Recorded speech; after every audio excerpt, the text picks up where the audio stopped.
सीधा आपको लिए चलते स्वास्थ्य मंत्रालय की तरफ से प्रेस कॉन्फ्रेंस की जा रही है। जरूरी है। इस केस में मैं आपकी दृष्टि में फिर से लाना चाहूंगा कि दुनिया भर के केसेस को अगर हम देखें तो ऐसे केसेस भी पाए गए हैं कि एक व्यक्ति ने 100 और 100 से ज्यादा लोगों को इन्फेक्ट किया और इंटर्न उन लोगों ने जाकर बाकी कई हजारों लोगों को इन्फेक्ट किया। तो कारण ये रहा कि एक व्यक्ति की लापरवाही से पूरे देश में वहां पर महामारी के रूप में कोविड-19 बीमारी फैल गई है। जैसा मैंने आपको पहले भी बताया है कि आज जरूरी है कि हमारे सबके कंटिन्यूड पॉजिटिव एफर्ट्स 100% सिंसियरिटी से देश को इस बीमारी से निजात दिलाने के लिए लगे रहें। साथ ही मित्रों, जैसे मैंने आपको कल भी बताया था कि कोविड के रिलेटेड इश्यूज में गाइडेंस देने के लिए 10 एम्पावर्ड ग्रुप सीनियर ऑफिशियल्स के अंडर में बनाए गए हैं, जो फोकस कर रहे हैं मेडिकल इमरजेंसी मैनेजमेंट पर, हॉस्पिटल लॉजिस्टिक्स मैनेजमेंट पर, केस मैनेजमेंट पर, कम्युनिटी मोबिलाइजेशन और इन्वॉल्वमेंट, ऐसे जो मुख्य अंश हैं उसमें वो हेल्थ मंत्रालय को अपनी सलाह, गाइडेंस और अपनी डायरेक्शन दे रहे हैं ताकि हम इस समस्या से बाहर आ सकें। एम्स न्यू दिल्ली और national institute of mental health के द्वारा कंट्री लेवल पर विस्तृत लेवल पर ट्रेनिंग्स ऑर्गेनाइज की जा रही हैं, फील्ड लेवल पर ऑनलाइन मोड के थ्रू, ताकि हम अपनी हॉस्पिटल प्रिपेयर्डनेस को, कैपेसिटी बिल्डिंग को इम्प्रूव कर सकें। बहुत सारे डिपार्टमेंट हर तरीके से हमारे इस एफर्ट्स में जुड़ रहे हैं।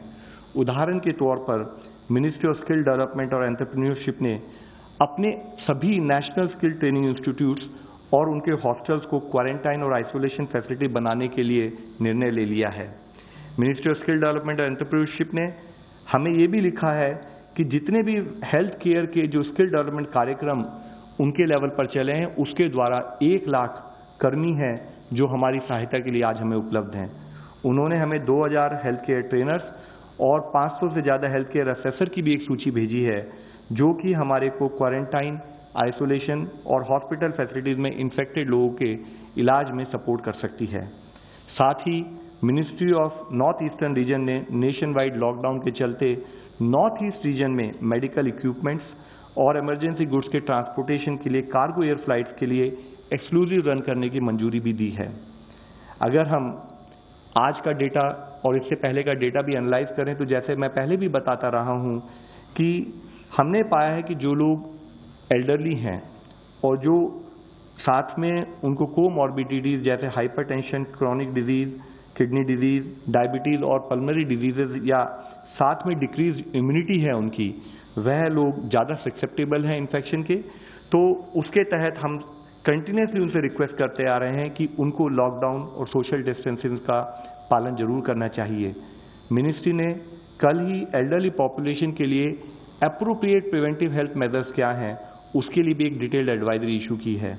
हमने कहा है कि एल्डरली पॉपुलेशन पर्टिकुलरली जितने भी हमारे डूज एंड डोंट्स हैं उनका पालन करें, सारी गाइडलाइंस का फॉलोअप पूरा हो, उसके लिए उनसे रिक्वेस्ट की गई है।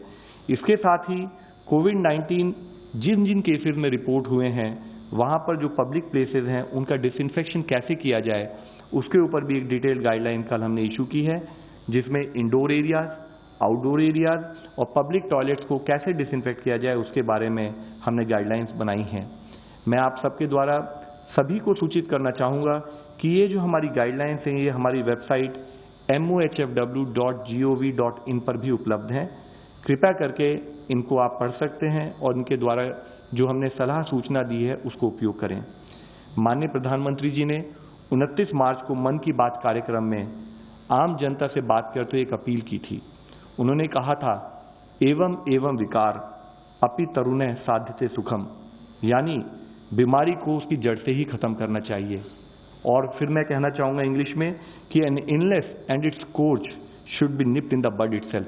हमारा पूरा प्रयत्न पहले दिन से ही इस डायरेक्शन में है और हम सभी स्टेट्स के साथ कंटिन्यूसली उस एफर्ट्स में लगे हुए हैं।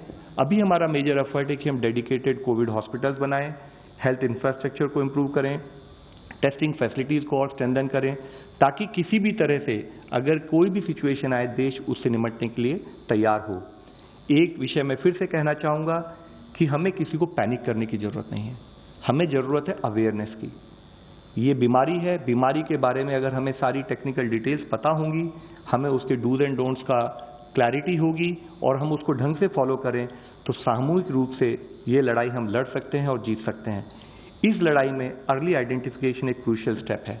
मैं फिर सबको यही रिक्वेस्ट करना चाहूँगा कि कोई भी आदमी, कोई भी अगर किसी भी जगह पर उसको अगर कोई सस्पेक्टेड फीलिंग भी हो तो छुपाए नहीं, डरे नहीं, बाहर आए, हमारे कॉल सेंटर या और तरीके से जो गवर्नमेंट हेल्थ फैसिलिटी से संपर्क करते हुए वो हमें बताए, ताकि हम उसको प्रॉपरली स्क्रूटनाइज करके जो मेडिकल सपोर्ट है वो प्रोवाइड कर सकें।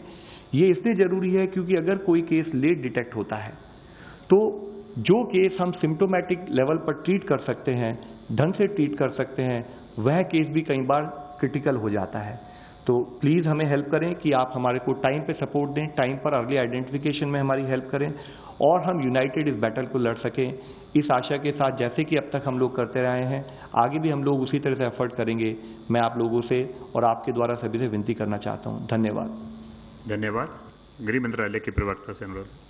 तो कोरोना को लेकर स्वास्थ्य मंत्रालय की तरफ से अहम जानकारी यहां पर साझा की गई है। आपको बता दें कि 12 दिन में कोरोना के केस 100 से 1000 हो चुके हैं। तो जो रफ्तार जिस तरीके से कोरोना की देश में देखने को मिल रही है, उसको लेकर क्या कुछ एहतियातन कदम उठाए जा रहे हैं, इसकी जानकारी यहां पर स्वास्थ्य मंत्रालय की तरफ से दी गई है। 24 घंटे में 4 लोगों की मौत हुई है। सरकार के सख्त कदम का असर भी दिख रहा है। अगर कोरोना के बाकी देशों में जिस तरीके के आंकड़े हैं उससे मुकाबला करें, उससे तुलना करें हिंदुस्तान की, तो यहाँ पर राहत नजर आती है।